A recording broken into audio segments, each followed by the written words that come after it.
এমন কে ছেলে নাই আমাকে বিয়া করবে আছে আছে আমার বন্ধুরা আছে, তারপরে কি তা হও? তনে পরে মরে যাব। আরে না না না, মরা যাইতো না। মরা গেলে আমার সিঙ্গেল বন্ধুর কি হইব? আমার সিঙ্গেল বন্ধুরা কিন্তু একটা বিয়ে শাদী করার জন্য অপেক্ষা করতেছে। তাহলে তো তোমারই খামলো এলাইব না, কথা বুঝছো নি? তার দিব। আপা, আপনি পতিতালয়ে কতদিন ধরে কাজ করেন? 5 বছর ধরে কাজ করি, তবে রমজানে 1 মাসের ছুটিতে আসলাম। সত্যি করে বলেন তো, জামাতের আমিরের পিছনে লাগার কারণ কি? জামাতের আমিরের জন্য ঠিকঠাক মতো কাস্টমার পাই না। সবারই অধিকার আছে নিজের কাস্টমারকে আকর্ষিত করার। মার্কেটিং পলিসি গুরুত্ব ব্যবসার জন্য। জামাতের আমির যদি ক্ষমতা চলে আসে, তাহলে আমি আর পতিতালয়ের কাজ করতে পারবো না।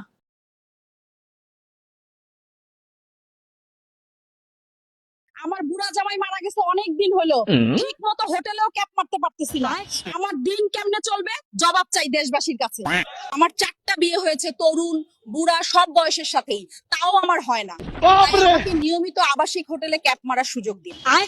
আর এইদিকে জামায়াতের আমির বলতাছে বাংলাদেশে কোনো আবাসিক হোটেল থাকবে না। এমন নারী বিদ্বেষী মানি না।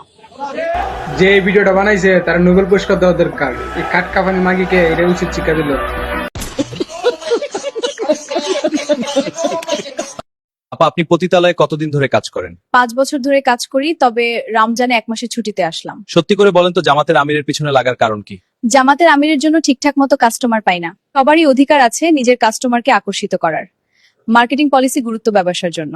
জামাতের আমির যদি ক্ষমতা চলে আসে, তাহলে আমি আর পতিতালয়ের কাজ করতে পারবো না।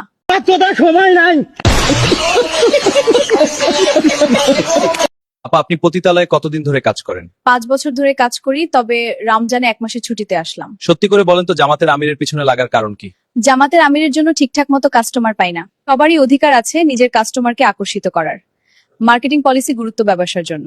জামাতের আমির যদি ক্ষমতা চলে আসে, তাহলে আমি আর পতিতালয়ের কাজ করতে পারবো না।